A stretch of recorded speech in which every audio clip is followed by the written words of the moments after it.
Welcome to Mintcast, an interview series featuring dissenting voices the establishment would rather silence. I'm your host, Mnar Muhawesh. 2020 has been a heck of a decade. At least that's what it feels like for millions of Americans and people around the world. The coronavirus pandemic has flipped our world upside down and has been marked by school closures, quarantine, masks, social distancing, long lines at the grocery stores, empty shelves, panic buying, record unemployment, and miles-long bread lines in some states. If anything, coronavirus has lifted the veil to expose the growing inequality in this country, an unfortunate reality in the world's richest nation. As over 40 million Americans filed for unemployment in the last 2 months alone, the pandemic saw a radical transfer of wealth out of the hands of taxpayers and into the hands of billionaires in what is being dubbed the largest taxpayer bailout of the wealthy in American history. Over the same 2 months, quarantine has caused millions of Americans to struggle to put food on the table, while at the same time, the wealth of US billionaires surged a record $485 billion. One of the first journalists to break the story on the surge of billionaire wealth during the pandemic is Alan MacLeod, a senior staff writer for MintPress News. He began investigating how the pandemic became a boon for the ultra-wealthy in early April when he reported that America's billionaires had accrued more wealth in the first 3 weeks of lockdown during the pandemic than they had made in total prior to 1980. And he joined us now to discuss this and more. Alan, thank you for joining us today. Good to be with you, Mnar. Now, Alan, I suppose in every crisis there is opportunity, and in this case, it's for America's oligarchs. Talk to me about the US Billionaire Class. Who are they, and how exactly did they profit from this pandemic? Walk us through it. Sure. Well, there are 621 billionaires in the US. We know a lot of them by name. They're the people who own our favorite sports teams, celebrities, Elon Musk, Bill Gates, Jeff Bezos, Warren Buffett. We know lots of them. And yes, as you said, they really have been profiting greatly from this pandemic. One group of big businesses that's also been profiting is the military-industrial complex. A lot of people don't know this, but weapons manufacturers are employing more and more people even through the lockdown. So we saw, for instance, Northrop Grumman advertising to take on 10,000 extra staff by year's end, Raytheon advertising another 2,000 jobs. Lockheed Martin has already recruited 2,500 people to its ranks since the lockdown started and is looking for another 4,500 people. And the reason for that is that the president has declared defense workers as essential businesses. And that's really what he was looking for. He's looking to shore up the American military even as the economy starts failing. So people like Jeff Bezos, he is up 34 billion so far in this pandemic. Mark Zuckerberg, the owner of Facebook, is up 25 billion. Bill Gates of Microsoft, he's up 8 billion. Michael Bloomberg, who you might remember from his big money failed presidential campaign, where he spent $1 billion. That was chump change to him, really, and only managed to get 43 delegates in the Democratic presidential run. He's up 12 billion. So he's really totally reversed his fortunes of earlier. How has this happened? Well, a few weeks ago, Trump passed the CARES Act, which was the famous act in which Americans got $1,200 a check sent to them. But hidden in the fine details of it is that this is really a massive giveaway to America's billionaire class. So, for instance, the Joint Committee on Taxation, which is a non-partisan congressional body, found that after studying the document, they found that 82% of the benefits for all of the tax breaks and incentives that were in the CARES Act would go to the small percentage of people in the United States who make over $1 million a year. In contrast, all these tax cuts and gains are not going to help the vast majority of us who make under $100,000 a year. In fact, actually less than 3% of the benefits go to ordinary working or lower middle class people. And I think this is really another example of what the great author Naomi Klein called the shock doctrine, the disaster capitalism. And that's really when governments and other powerful organizations use disasters like pandemics, for instance, to force through legislation which they have been dreaming of doing for years and have, written the documents, written the codes for all of this stuff, and are just really waiting for some sort of terrible catastrophe to push it through. We saw this, for instance, in the aftermath of Hurricane Katrina in New Orleans. The school system was pretty much privatized overnight and has remained in such a fashion. In fact, Bill Gates was quite influential in doing that. After 9/11, we saw the Patriot Act forced through Congress and the Senate and became law, which gave government all sorts of powers to spy on its citizens, which it didn't have before. So while the billionaire class are getting richer, the majority of us are really suffering under the pandemic wherever we are. There has been a great increase in food banks being used.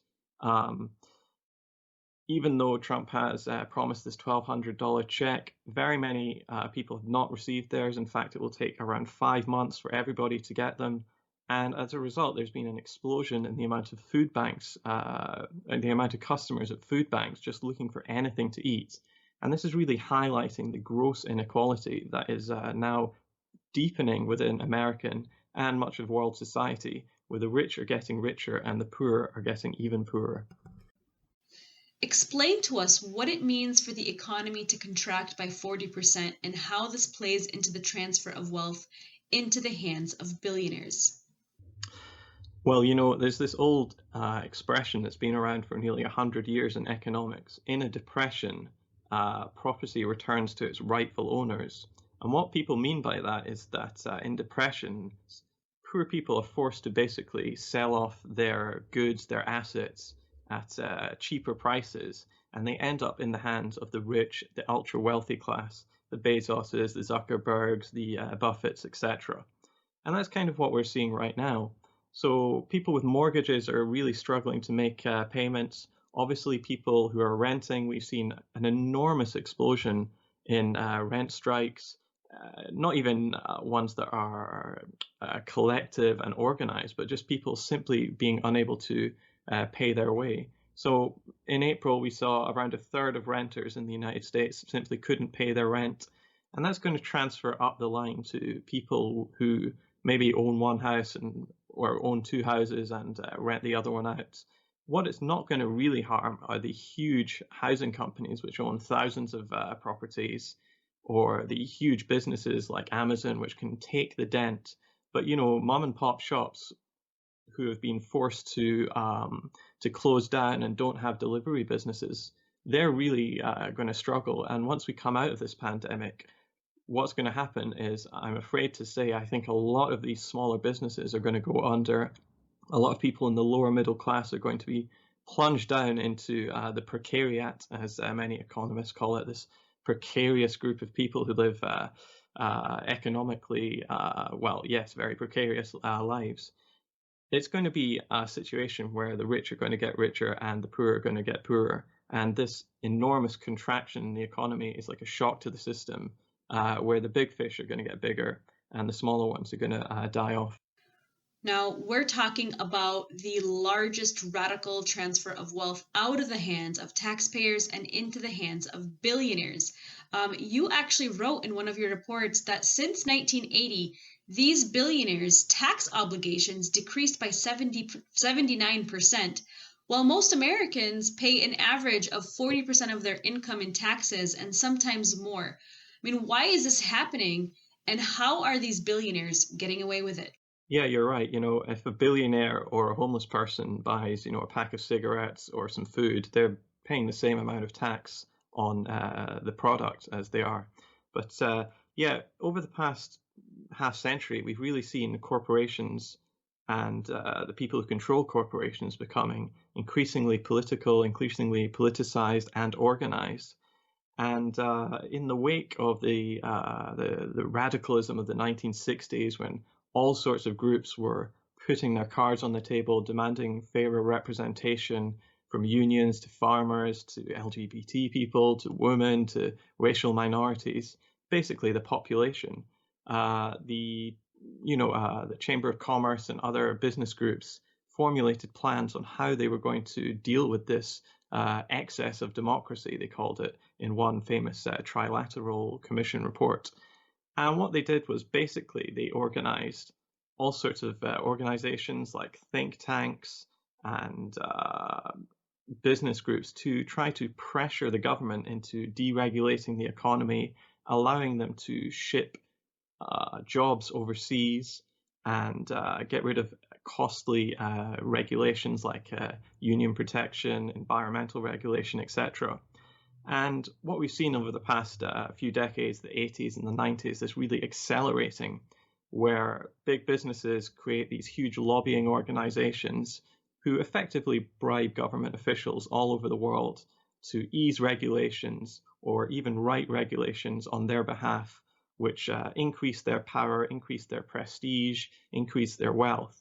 And it's this vicious circle where the stronger and more powerful corporations are getting, the more and more the rules benefit them. So the stronger and more powerful they keep getting. And this has led to the situation that we are in now, the post-2008 situation, where literally just a handful of billionaires control more wealth than the bottom 50% of society. And Alan, I really appreciate you being here with us to explain this to us and break it down, because for many people who are struggling to put food on their table, who have filed for unemployment, it's hard for them to fathom, just how can this happen in the richest country on earth, that, people in the 99% are really struggling to make it. But I guess this is the richest country on earth for the rich, for the oligarchy, for the billionaire class. And I want you to explain how the media plays a role in, talking about these billionaires in such a positive light. I mean, we have people like Bill Gates, Jeff Bezos, Michael Bloomberg, you named a few, who are really these like corrupt individuals who the media paints as these philanthropists who are giving back to society. But we know that's not the case. We know that some of these charitable organizations have a lot of corruption. And in fact, they're not giving back to society as much as they claim to be. So talk to me about how the media plays a role in all of this. Yeah, sure. So there's an old expression, he who pays the piper calls the tune. And what we've seen in the last 50 years in media as well is that media companies are increasingly reliant on big businesses to fund their operations. If you think the dollar you pay for your newspaper goes towards everybody's salary and breaks the thing even, you're quite wrong. In fact, newspapers need about 85 to 90% of their income coming from advertising. And that goes up to 100% for a lot of radio, television, and online stuff. So what we have in the situation is that these companies are completely beholden to large transnational corporations more generally for advertising. And that really has a powerful effect on the content of their publications. So in media studies, we call this an advertising veto, where big businesses essentially control what goes into a lot of corporate funded news. Big corporations, big media businesses essentially have to compete to create an environment that's most conducive for selling us a load of crap. Now, what that means in practice, is that companies will not really want to see things that encourage their readers or their viewers to think critically about the world, to really put their thinking hats on. And the reason is that studies have shown that if you prime people to start really thinking critically, then advertising just simply doesn't work on them. Now, billionaires are now not only pay for media, but often own the media now. So one example is, for instance, Jeff Bezos, who owns the Washington Post, of course. As soon as he bought the Washington Post, the newspaper suddenly started printing an awful lot of pro-Amazon, pro-Whole Foods, pro-Amazon Prime stories and seems to never contradict its owner's report. Another one you talked about before is Bill Gates. He has an enormous media empire, even though we don't really think of him as being part of the media. Microsoft has an enormous amount of control of social media and means of communication. But of course, the MS in MSNBC and MSN stands for Microsoft. And not only that, he funds huge, just a myriad of outlets across the world, from the Guardian to the BBC to Le Monde to NBC Universal, NPR. Gates has actually given nearly $50 million to the BBC's one of their action funds. And that really results in quite positive coverage. So we don't tend to see much critical coverage of billionaires, their power, etc. What we do see is often puff pieces where we see, Jeff Bezos has given $1 million to help, for instance, the Australian wildfires. But generally, they don't point out that that $1 million equates to 3 minutes income for Bezos himself. Or if you want to put it another way, somebody who makes $20,000 a year, that would be the equivalent of them giving some charity a dime. That's really not newsworthy. But because these people are so powerful and so influential, those sorts of stories percolate into corporate media. And I think we really have to start thinking about building alternative media, which is not based on corporate sponsorship, but based on crowdfunding, listener-supported news, etc. We just had a great example of this recently, where 11 TV stations were caught repeating word for word an Amazon press release about how generous the company is and how well it's taking care of its employees, keeping them safe. This couldn't be further from the truth. In fact, when you start really looking into the seamy underbelly of Amazon, Jeff Bezos treats his workers terribly. There are stories of Amazon warehouse workers being forced to wear diapers because they can't take bathroom breaks, people collapsing because it's so hot in the warehouses. It's actually cheaper for them to just station an ambulance outside a warehouse in case somebody hits heat stroke than it is to install an air conditioning system. Whole Foods employees were asking for a raise and proper protective equipment because they were rightly essential workers who were dealing with members of the public. But instead, Jeff Bezos decided to give them a t-shirt saying they were heroes instead, and also fired a lot of people who were trying to organize. These are the sorts of important stories that the Fourth Estate really should be critiquing. And in a functioning pluralistic democracy, they would be. But the problem is that just like our government has been captured by the corporate elite, so has our media. And that really reflects in their coverage of inequality, poverty, and COVID-19. It's quite incredible to think that somebody like Jeff Bezos, who owns Amazon, makes $1 million every 3 minutes, as you just explained. Yet the people that are working at Whole Foods and who are packaging everything for these online sales to protect people are now considered essential workers. And a lot of them are making minimum wage and living off of food stamps. I mean, talk to me about essential workers who, for the last 10 years, it's been controversial to even say that these people deserve a living wage. They deserve at least $15 an hour. Talk to me about essential workers in this case. Well, essential workers are, the clue is in the title, they really are crucial to keeping the economy going. It's interesting that so many people who were denigrated as low pay or low skilled, suddenly in a pandemic, we find out that without them, the economy and society would collapse pretty quickly. If garbage men just disappeared, within a week, cities would become almost unlivable, and certainly within a month, they would just smell to high heaven. Yet if all the people who worked in Wall Street just disappeared, it's not actually clear whether we'd notice for quite a long time. And there's some argument that the country might actually be better. In terms of Amazon, for instance, a third of their employees who are working full-time right now, supplying us with all the things we need, a third of them in Arizona, for instance, are on food stamps according to Amazon's own data. So it really shows that there's this there's this barrier between what we think about a society really needing and who are the people who are really benefiting from it. Billionaires, for instance, a lot of them have just upped and left the United States and have gone to New Zealand or their other tropical islands. A lot of them are taking time off, just yachting around the Mediterranean, taking private jets over there, no worries. There's been a big boom in billionaires buying up bunkers that are really designed to withhold a nuclear attack, but they're also great for pandemics. And unfortunately, we've got this situation where the rich and the poor are increasingly just two different species living two different lifestyles right now.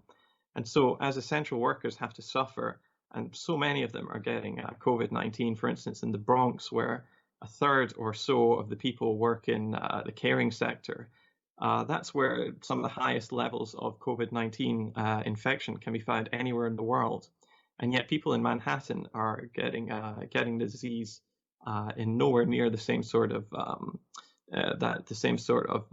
lethality, just because, number one, they're able to shelter in place and work from home, and number two, they can pay people to do their essential work like buy food, etc. But that's really not open to a lot of essential workers who tend to be quite low paid. There's obviously a clear disconnect between the billionaire class and working class Americans in the way that they live life and the quality of life. And what's saddened me the most, I think, and what's really just heart-wrenching is just how much hunger is an issue in this country. It's the richest country on earth, yet we see images, especially now during the COVID-19 pandemic, of bread lines stretching miles long in places like California. I mean, this should not be happening in America. And the media rarely talks about hunger as another major issue that we should be addressing in this country. And I know you've reported on the bread lines. Talk to me about hunger in America. Yeah, sure. So actually, hunger beneath the surface has been a really growing problem in the United States for a number of decades, but it's really been supercharged in the 2010s. And this COVID-19 pandemic has laid it bare for everybody to see. There was one incident I reported on where there was a line of 10,000 cars outside a San Antonio food bank. A lot of those people had to wait up overnight just to get a nondescript box of food. That's how much they were suffering. And it's because people are really broke in the US, like about half the country is broke, not being able to cover a multiple $100 emergency, like say a roof leak, for instance. Well, this is one of those things where people are forced to push back. So many of them have lost their jobs, and now they're relying on food banks. And I talked to a lot of the people who work there, and they were putting a brave face on it, saying, we're working extra hard, we're taking precautions with our staff. But others did tell me that they'd actually already lost members of their team to the virus. And that's really heartbreaking to hear, that in the richest country in world history, there are so many people who can't even, it's the absolutely basic minimum essentials that society needs to function, which is to feed its people. And that's not happening. And yet, as you said, at the same time, there are so many people living in their mansions or their yachts, and life is pretty much going on as normal for them. And we see that a little bit with the reopening protests. It tends not to be people in the lower classes that are showing up for them. It tends to be people who are saying, I want to go back to having my hair done, or I want my nails done, etc., or I want the golf course to open. What they tend to be saying is, actually, I don't want to go back to work. I want other people to go back to work because I'm being inconvenienced by this now.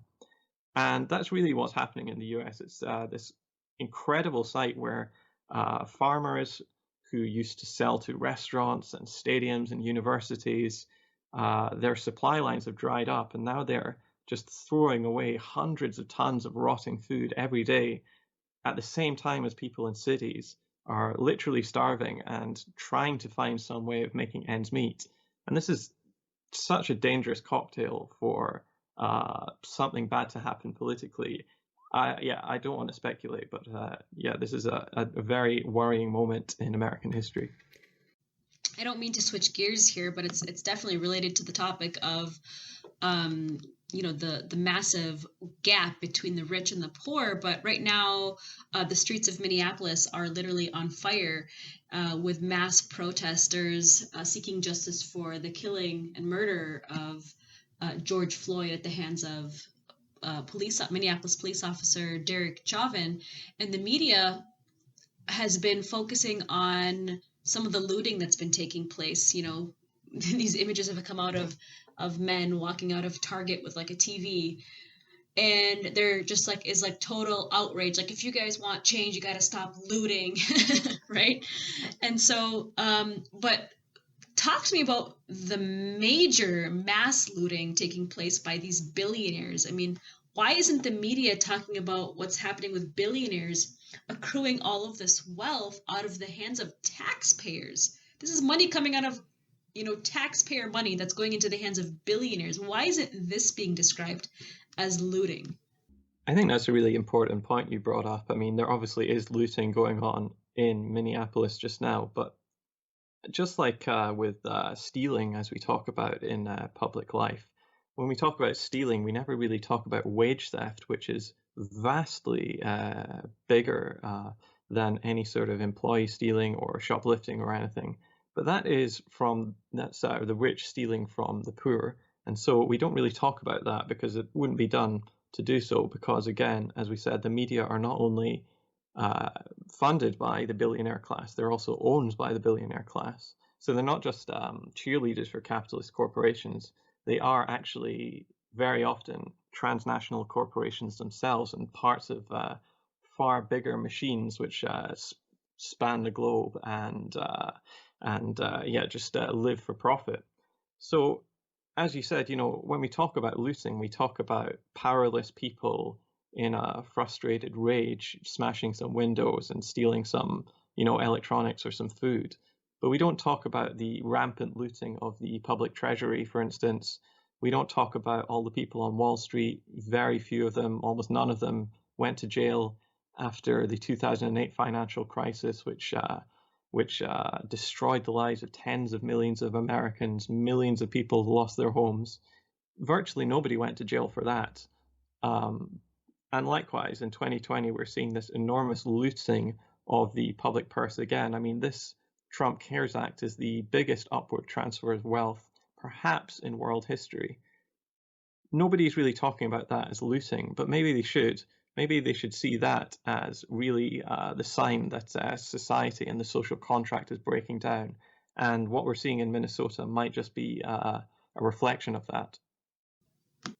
Well, in talking about the media coverage of what what real looting is, it seems like organizations like CNN or MSNBC always prop up these establishment Democrats as like saviors of social injustice, right? We know how establishment Republicans feel about poor people and social justice movements, but Democrats pretend to care about socioeconomic injustice and equality. But in fact, most of the establishment Democrats that we know, like Joe Biden, Amy Klobuchar, former President Obama, these are people that are in fact part of the 1%. So talk to me about the farce that is the Democratic Party working in favor of social justice issues and how the elections have played a role in this. Incredible. Alan, I want to take a step back a little bit and go back to talking about these charity organizations that are being set up by these billionaires. I mean, the one that comes to mind, I'm sure like everybody else, is the Bill and Melinda Gates Foundation. These are charitable organizations that claim to be helping, the greater good of society and to pull people out of poverty. But that isn't always the case. So talk to me about these charitable funds and charitable organizations that are set up. Well, as an outsider, I often see the Democrats and the Republicans as playing this sort of like good cop, bad cop role, where we're supposed to think, one of them is our friend who's really trying to help us. But just like with real good bad cop rules when you're arrested, the good cop is not on your side. The good cop and the bad cop are actually on the same team, and they're against you. So when we talk about Biden, his history is pretty clear about what he represents. I mean, he got into politics by opposing busing in the 70s. He wrote the crime bill, of course. You know, he brags about the Biden crime bill, which sent huge numbers of people, mostly people of color, into jails and prisons across America. He was one of the architects of so many tax cuts, the Obama tax cuts, which again was this huge upward transfer of wealth. He was a key player in many of the wars, for instance, the weapons of mass destruction hoax, which got us into Iraq. Amy Klobuchar, she was trying to convince all the Democrats that she was a Republican. She was tough on crime. She opposed Medicare for all. She opposed minimum wage laws, etc. And, you know, even in 2006, I mean, she was the state prosecutor between 1999 and 2007. And of course, in 2006, Derek Chauvin, the officer that killed George Floyd, actually killed someone else while he was in uniform. And he's gone on to kill many times. Well, he's gone on to have many different sort of incidents and kill again. And yet he was never prosecuted. Actually, Klobuchar has a long history of defending cops, and that's been well documented. And that's kind of blowing up in her face now. Nancy Pelosi, she's one of the, or at least her husband is one of the richest people in California. He owns large stakes in big tech companies like Facebook, and yet she's on all the committees writing these telecommunications acts. You know, you talked about Cuomo. I mean, he's presenting himself very well as this father figure who's keeping us safe. But in fact, his response has been completely absurd. I mean, it's been farcical watching how he, even during a pandemic, he was cutting the hospital budgets of New York. He was doing all sorts of things that were actively harming the country and his city and his state. And as a result, in no small part to him, New York's got one of the worst COVID-19 outbreaks in the world. Now Cuomo's talking about partnering with Bill Gates to, quote, revolutionize New York's schools. And what he means by that, and what Bill Gates tends to mean by that, is charter schools, where the state's sponsored school system is essentially turned over to business. We, the public, still pay them to run it, but then they get to try to extract profit out of it. And it's been shown in New Orleans and other places that this does not really lead to very positive outcomes for the pupils, and certainly not the teachers, who are very often fired and then brought back at lower salaries, non-union, etc.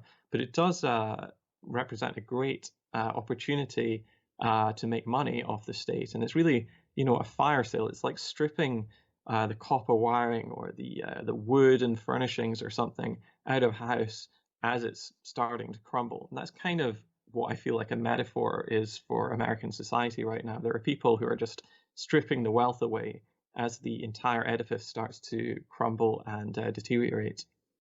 I'm really glad we're talking about this, because a lot of, the media gives a lot of positive attention to these billionaires, especially people like, Kylie Jenner. I remember she was headlined in a magazine like she's a self-made billionaire. And a lot of these billionaires claim to be self-made, like they started from zero, they started from scratch. And, they worked really, really, really, really hard. And that's, they're living the American dream because they worked really hard. But I don't think that's really true. Alan, are these billionaires self-made? Yeah, I mean, billionaires now have so much money, they really don't know what to do with it. There's only so many houses, there's only so many properties, there's only so many businesses you can actually do things with. So very often they try to just spend their money in any way, promoting causes that they think are good. And I suppose it is better that billionaires do give money to charity rather than just hoard it for themselves. But when you actually look at a lot of the charitable trusts that are out there, they tend not to give out very much money, and very often you get the impression that a lot of these are kind of tax dodges themselves. But even if they weren't, it is a question for our society whether we really want billionaires to be deciding who gets to eat and what charities are important. Surely a lot of these functions would be better. It would be better for all of us if billionaires just paid their way in tax, and we democratically decided what to do with that money to help people. Not only that, we have the situation where, a lot of the things that the super wealthy, the upper class are interested in are things like the sort of charities they sponsor, things like opera and ballet and classical music, things like that. I'm certainly saying that there's a place for orchestras and we should have them, but very often billionaires just seem not to be particularly interested in, homelessness or ending hunger. If Bill Gates or Jeff Bezos wanted to end world hunger, it really wouldn't be that much of a problem for them. They would still be among the richest people in the world, but all they would need to do is give away a few $1 billion a year to certain charities, certain organizations, and that would be the problem solved, and they would be legends forever. But I think it's telling to their mentality and how the system works that no billionaire has ever actually done that. And instead, they are just trying to kind of increase their prestige and wealth by these ostentatious displays of charity, which often, when you start looking at them, are less charitable than you may imagine. Now, we have to wrap up here, but something that I find really interesting is when I'm online and you get into these arguments with people when you call out the billionaires like Jeff Bezos or Bill Gates, and they say, why are you so hard on them? They worked really hard for their money. They're living the American dream. They started from nothing. They're self-made. Even like Kylie Jenner, she comes from a billionaire family, yet she's being described regularly as a self-made billionaire. Are these billionaires really self-made? Did they really start from scratch, from zero? How did they become billionaires? Well, the old-fashioned way of making money in this world is to inherit it. And that's generally what these guys have done. A lot of the time they are in a kind of right place, right time scenario with regards to certain technologies, etc. But when you really look at the richest people in the world, a lot of the time they're really leeching off the public in terms of technology. So let's take Bill Gates, for instance.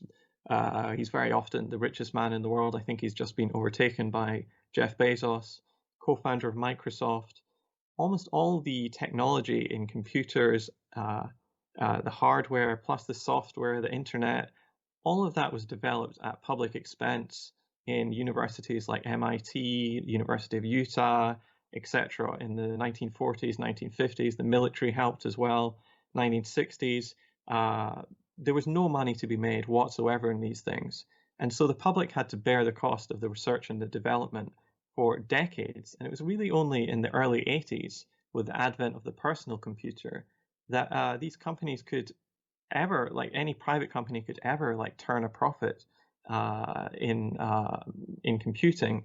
And that's really where you saw people like Bill Gates and Steve Jobs just hop along, where as soon as it was possible to make a profit out of these things, governments started to transfer their technology and just give it to private companies. We see this in the pharmaceutical industry as well, where generally it's the National Institute of Health or other government bodies, universities, etc., that actually do the research and the development for costly drugs, because really it's extremely expensive doing R&D, and that's why private companies don't want to do it.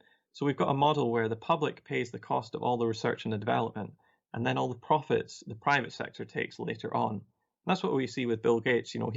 He's been able to develop a monopoly on software. In fact, in the 90s, he was even taken to court and found guilty of developing a monopoly.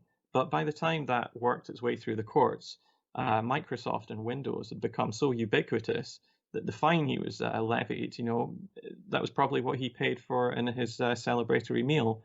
And so Gates has just been able to amass this enormous fortune for his software and his other sorts of media ventures, which really would have been unimaginable even a few decades ago. if we go back to, the mid-19th or 20th century, we really didn't have billionaires in the same way as we do now. And I think we're getting back to how the economy works now, where we've got this sort of military Keynesianism where, like the public does all the research and the development and all the important technological breakthroughs via the military or via universities or via public funds. And then, private companies are allowed to take all of the knowledge that we've developed, taking all the risk ourselves, and then they take all the profits. And Gates, Bezos, and Steve Jobs are great examples of that. Well, Alan, I really appreciate you being here today. It's been such a treat to host you and to learn from you as you really broke such a complex issue into such simple terms and layman terms and in plain English. So I really appreciate that. I'm sure our listeners appreciate that as well. But that's a wrap for today's Mintcast. Our show is 100% listener supported. So if you want to become a member, you can join us on our Patreon page at MintPress News. And we will see you next week.